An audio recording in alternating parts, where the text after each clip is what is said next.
अकबर बीरबल की कहानियां। अकबर बीरबल के नाम से कितनी ही कहानियां जुड़ी हुई हैं।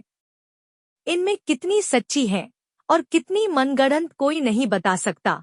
परंतु एक बात तो सत्य है कि इनसे जो प्रेरणा और शिक्षा मिलती है, उससे कोई इनकार नहीं कर सकता।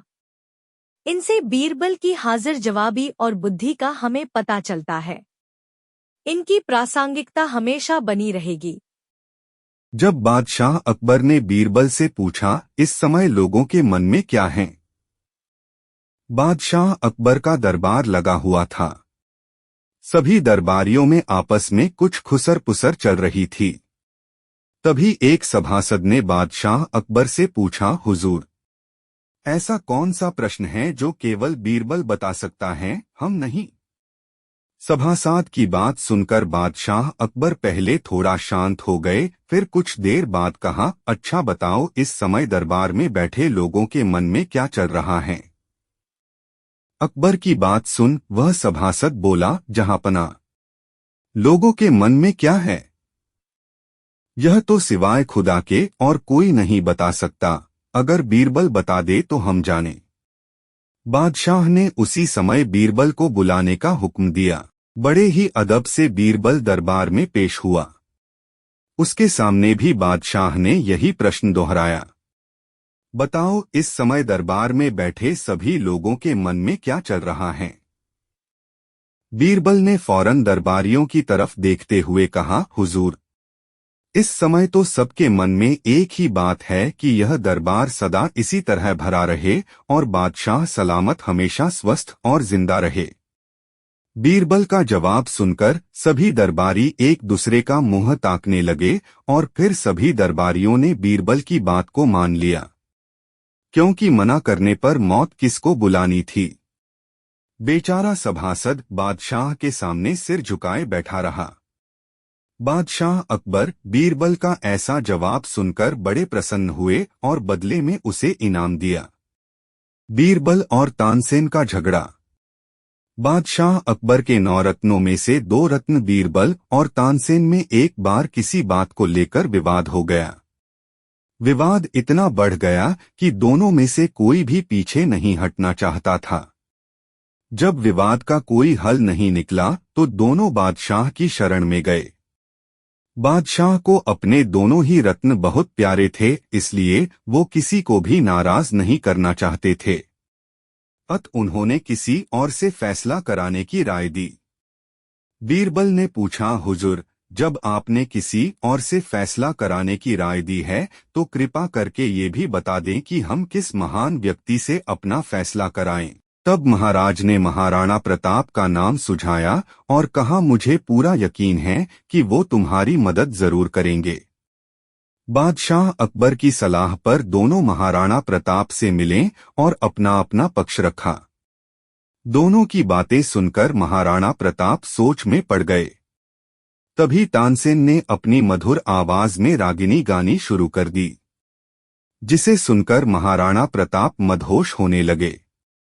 तब बीरबल ने देखा कि तानसेन अपनी रागिनी से महाराणा प्रताप को अपने पक्ष में कर रहे हैं, तो बीरबल से भी रहा न गया और बोले, महाराणा जी, अब मैं आपको एक सच बात बताने जा रहा हूँ। जब हम दोनों आपके पास आ रहे थे तो हमने पुष्कर जी में जाकर प्रार्थना की थी कि अगर मेरा पक्ष सही होगा तो मैं 100 गाय दान करूंगा और मियाँ तानसेन का पक्ष सही हुआ तो वो 100 गायों की कुर्बानी देंगे। ऐसा उन्होंने अपनी मन्नत में मांगा था। महाराणा जी, अब 100 गायों की जिंदगी आपके हाथ में है। महाराणा एक हिंदू शासक थे, इसीलिए वो गोहत्या के बारे में सोच भी नहीं सकते थे। बीरबल की ये बात सुनकर वो चौंक गए और उन्होंने तुरंत बीरबल के पक्ष में फैसला सुना दिया। जब ये बात बादशाह को पता चली तो वो बहुत हंसे। बादशाह अकबर कुछ मजाकिया इंसान थे। उन्हें मजाक बेहद पसंद था। एक दिन उन्होंने नगर के सेठों को हुक्म दे डाला कि आज से उन्हें पहरेदारी पर लगाया जाता है। यह सुनकर सेठ घबरा गए और बीरबल के पास पहुंचकर अपनी परेशानी का हल मांगने लगे। तब बीरबल ने उन्हें हिम्मत देते हुई एक तरकीब बताई और कहा कि वो सब लोग अपनी पगड़ियों को पैर में और पायजामों को सिर पर बांधकर पहरा देते हुए चिल्ला चिल्ला कर कहें, अब तो आन पड़ी हैं। दूसरी तरफ बादशाह भी अपना भेष बदलकर गश्त पर निकल पड़े। गश्त लगते वक्त बादशाह की नजर अचानक सेठों पर पड़ी। उनका ये निराला रूप देखकर बादशाह हंसते हंसते लोटपोट हो गए और उनसे पूछा, ये सब हैं? तब सेठों का मुखिया बोला, जहां पनाह हम लोग पुश्तों से गुड़ और तेल बेचते आए, भला हमसे पहरेदारी कहाँ हो पाएगी। बादशाह अकबर समझ गए कि ये बीरबल की ही तरकीब है और अपना हुक्म वापस ले लिया। रोशन जीवन के अंतिम पड़ाव में था, इसलिए वह तीर्थयात्रा पर जाना चाहता था। उसने अपने जीवन भर की कमाई एक जगह एकत्रित कर रखी थी। जब उसके मन में तीर्थयात्रा पर जाने का ख्याल आया तो उसने उसमें से कुछ अशर्फियां निकल ली और बाकी बची हुई 1000 अशर्फियां एक थैली में भर ली और अपने मित्र दीनानाथ को देते हुए बोला, मित्र, यह मेरे जीवन भर की कमाई है, अब मैं तीर्थयात्रा पर जा रहा हूँ। अगर मैं 1 साल के अंदर नहीं आ पाया तो तुम इन्हें किसी नेक काम में खर्च कर लेना। 1 साल तक ये अशर्फियां तुम्हारे पास मेरी एक अमानत हैं। अगर मैं आ जाऊंगा तो मैं आकर वापस ले लूंगा। दीनानाथ ने कहा, आप चिंता ना करें, मैं आपकी ये अमानत संभल कर रखूंगा। आप बिना चिंता किए आराम से तीर्थयात्रा पर चले जाइए। दीनानाथ की बात पर यकीन कर रोशन चला गया।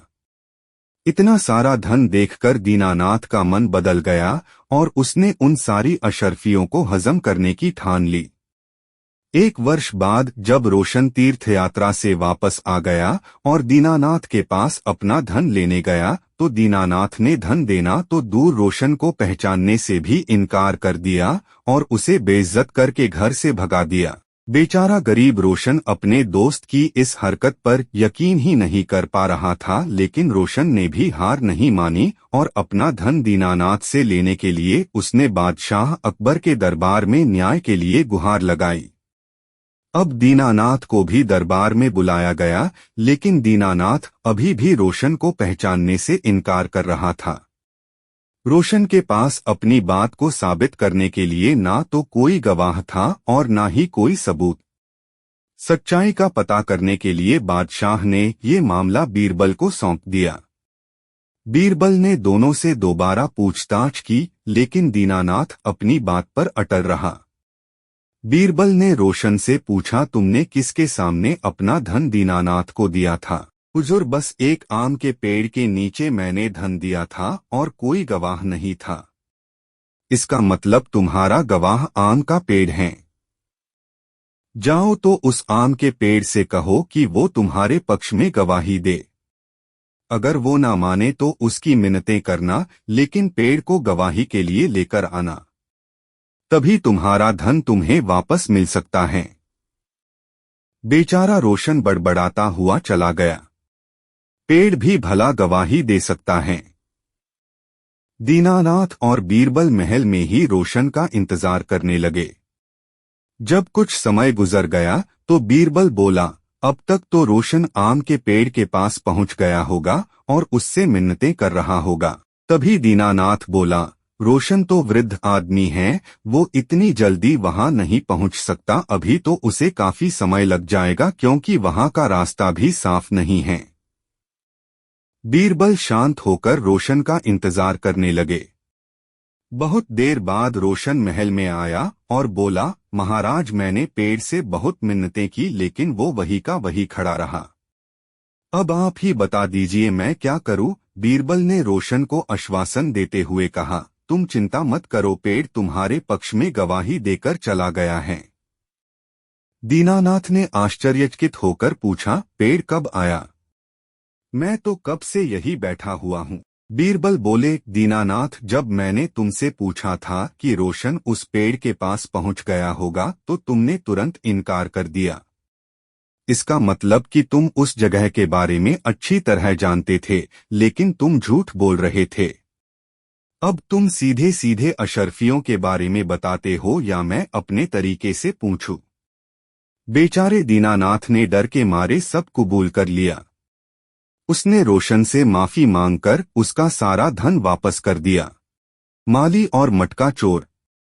एक बार की बात है, बीरबल अपने गांव से गुजर रहे थे कि तभी उन्हें किसी के रोने की आवाज सुनाई दी। उन्होंने जब चारों ओर देखा तो उन्हें एक बूढ़ा आदमी दिखा।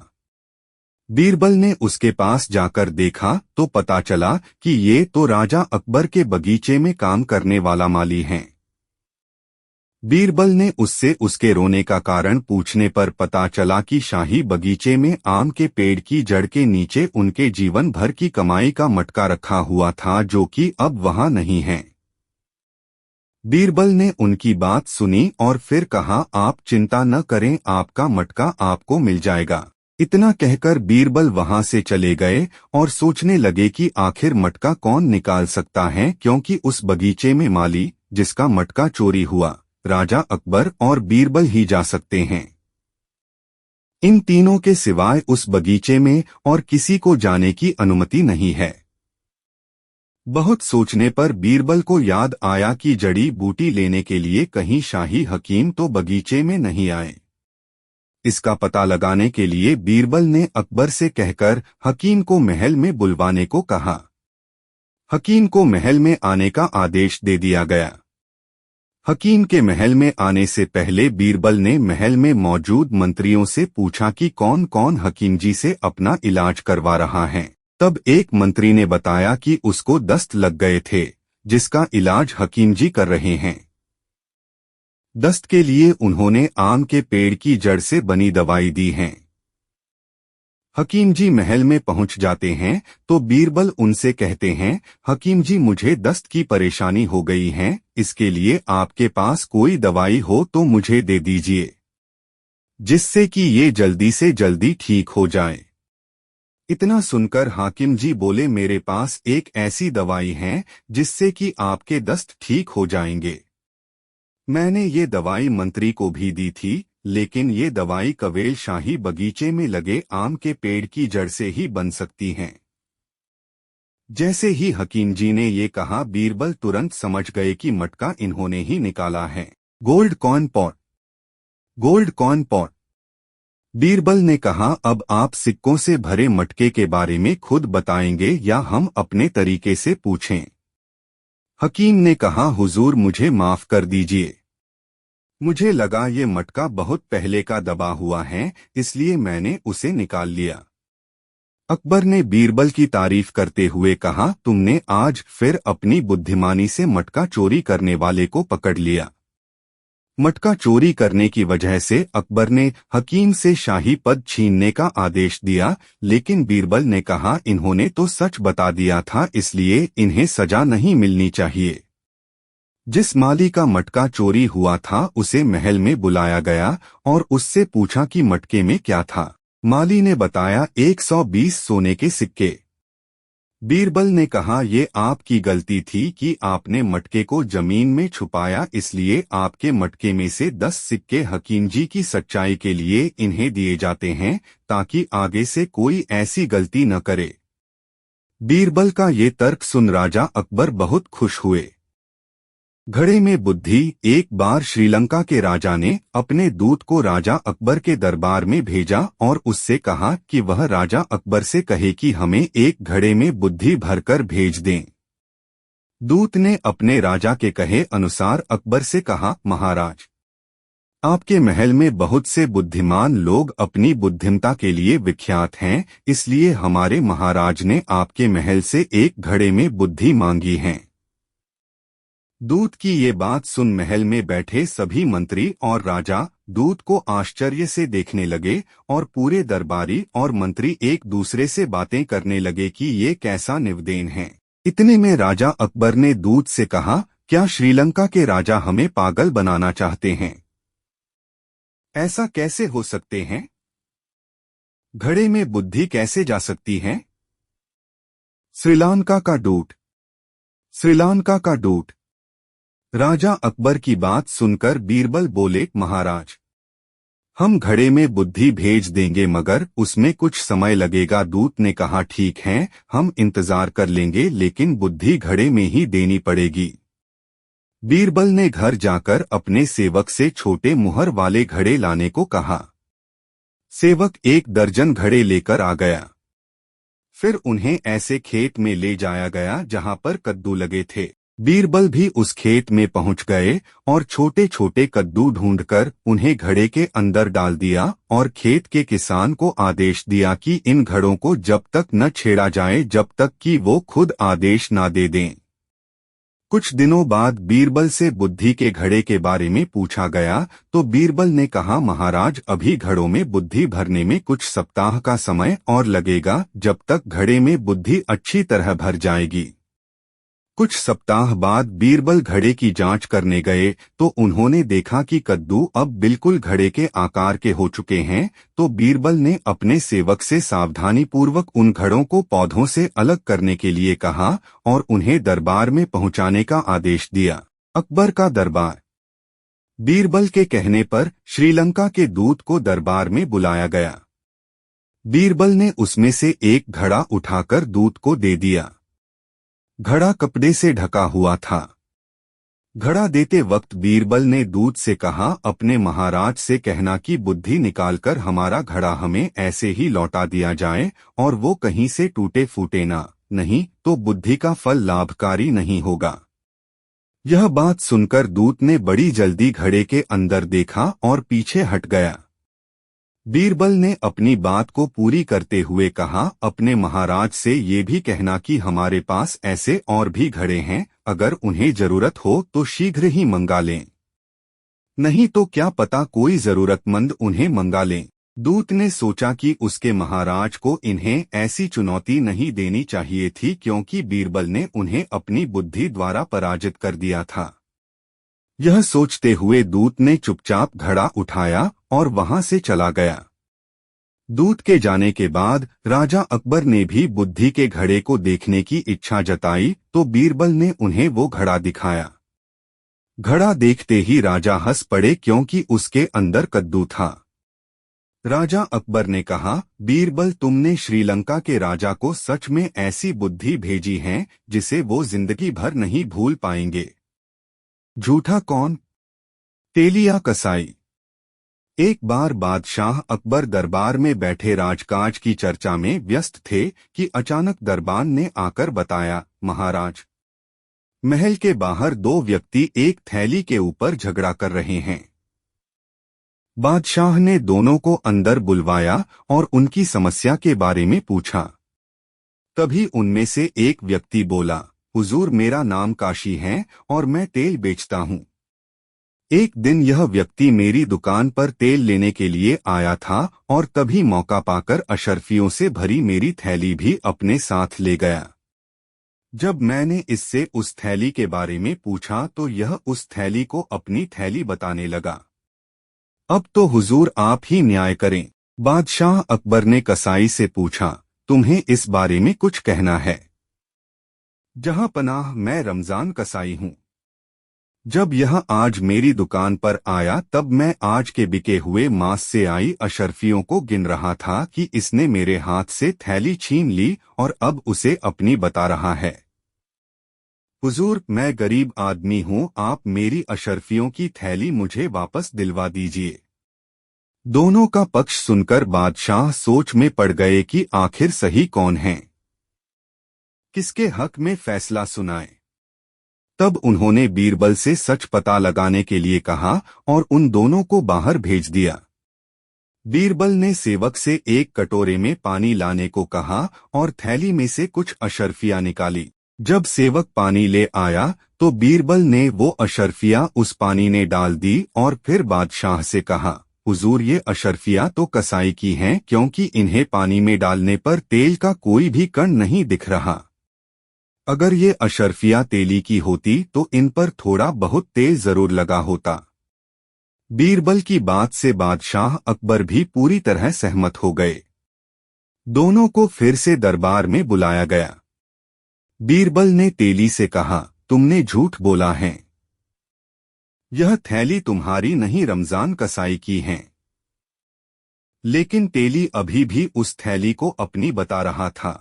जब वह अपनी बात पर अड़ा रहा तो बीरबल ने उसे वह कटोरा दिखाया और कहा, अगर यह अशर्फियों से भरी थैली तुम्हारी होती तो इन पर तेल जरूर लगा होता। बीरबल की बात सुनकर काशी नाम का तेली चुप खड़ा हो गया। बादशाह ने तेली को झूठ बोलने के जुर्म में कारगर में डलवा दिया और कसाई को उसकी थैली लौटा दी।